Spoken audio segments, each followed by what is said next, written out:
রেলগাড়ি কামরায় হঠাৎ দেখা, ভাবিনি সম্ভব হবে কোনোদিন। আগে ওকে বারবার দেখেছি লাল রঙের শাড়িতে, ডালিম ফুলের মতো রাঙা। আজ পরেছে কালো রেশমের কাপড়, আঁচল তুলেছে মাথায়, দোলন চাপার মতন চিকন গড়ো মুখখানি গিরি।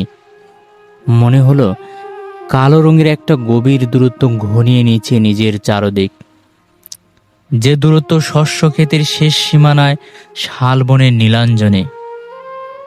থমকে গেল আমার সমস্ত মনটা। চেনা লোককে দেখলেম অচেনার গাম্ভীর্যে।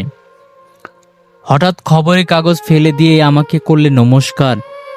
সমাজবিধির পথ গেল খুলে, আলাপ করলেম শুরু। কেমন আছো, কেমন চলছে সংসার ইত্যাদি।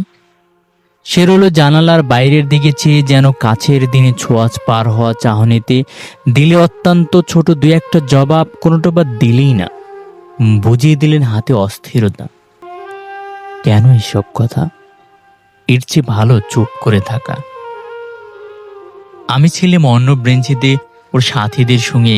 একসময় আঙুল নেড়ে জানালো কাছে আসতে। মনে হলো কম সাহস নয় ওর। বসলুম আর এক বেঞ্চিতে।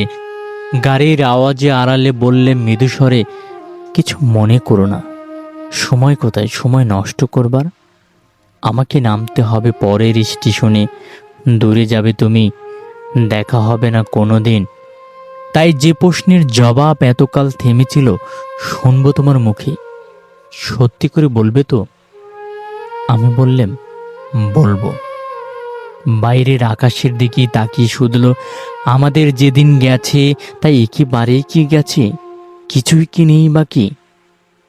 একটু রইলাম চুপ করে। তারপর বললেন, রাতের সব তারাই আছে দিনের আলোর গভীরে। খটকা লাগলো, কি জানি বানিয়ে বললাম না তো। ও বলল, থাক এখন, যাও ওদিক। সবাই নেমে গেল পরের স্টেশনে। আমি চললাম একা একা। আবৃত্তি করলাম রবীন্দ্রনাথ ঠাকুরের একটি বিখ্যাত কবিতা। কবিতার নাম হঠাৎ দেখা।